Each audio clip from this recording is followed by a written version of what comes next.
As a systemically important financial market utility, the OCC must be able to manage capital and operational risk on a day-to-day basis and during extraordinary events. JLN spoke with John Grace, Chief Risk Officer for the OCC, about the challenges OCC faces as a SIFMU and what it's doing to prepare for cyber and physical attacks, such as using multiple backup sites and creating third-party risk management systems. I'm really worried broadly about three types of issues. The first is I want to make sure we have adequate financial resources, and that includes the right margin, both from the point of view of protecting OCC, as well as making sure we have the right calculations for all of our customers, both clearing members and end users. And by the way, when we talk about having the right resources, it also includes things like clearing fund, which is a guarantee fund, adequate capital, and then of course the models that help us calculate all that. So that's really the first area I'm focused on. The second area would be technology. Obviously, we do about 4 billion trades a year, and technology really helps us do that. And so when we think about technology, it's not only cyber risk, which everybody talks about, but it's also things like change management, because as we introduce new products, we want to make sure that we're responsive, and yet when we introduce a new product or a new model, that it doesn't have any adverse effects elsewhere.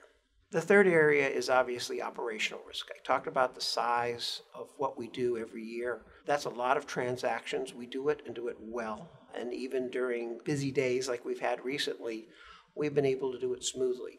But then we want to go a little bit farther in terms of developing new controls, better controls to help make sure that not only we're safe, but that the industry is safe, because we're really trying to work as a foundation for secure markets across the U.S.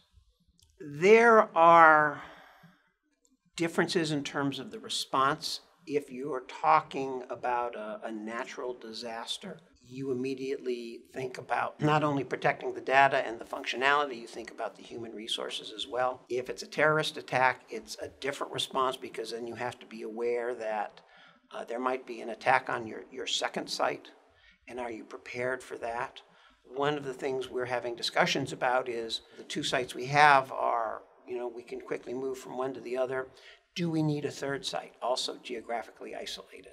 Not that, if somebody's really after you, they'll come after all your sites, but the more sites you have, assuming they're all hardened, the better off you are. I think what we learned from 2008 is that problems aren't isolated to just individual companies. It wasn't just Lehman Brothers, it wasn't AIG, it wasn't Bear Stearns. That when one company ran into trouble, we were so connected in terms of our financial relationships that if somebody suffered, there was a ripple effect. And in 2008, that ripple almost became a tsunami. So I think that's something we have to be aware of. And that's still true today. We can talk about companies being systemically important, but there are still linkages. One of the things we're creating at OCC is what we call third-party risk management, which is where we go out and we not only look at our key third parties, which are clearing members, exchanges, other FMUs, vendors, and banks. We want to understand the relationship between all of them. So, for example, we have a problem with a vendor. It's just not going to affect us. It'll affect other people in the industry if it's a particularly important vendor. What's the ripple effect? Are we protected? Can we help our clearing members and our other partners to recover from something like that? Part of it is that they're confident that we're that foundation for a secure market, that they know they can depend on us regardless of what is happening in the marketplace. Two, as we try and work through with this third-party risk management program we're establishing, that we'll be doing a due diligence on them, and we'll invite them to do a due diligence on us.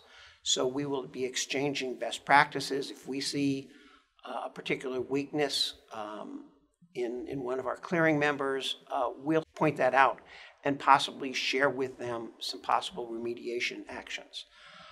If we see a really new and an innovative practice with somebody else, with their permission, we'd like to share it with other people. Because I think, once again, it gets back to the whole idea is that we want everybody to be strong and not just OCC by itself or any selected number of our customers.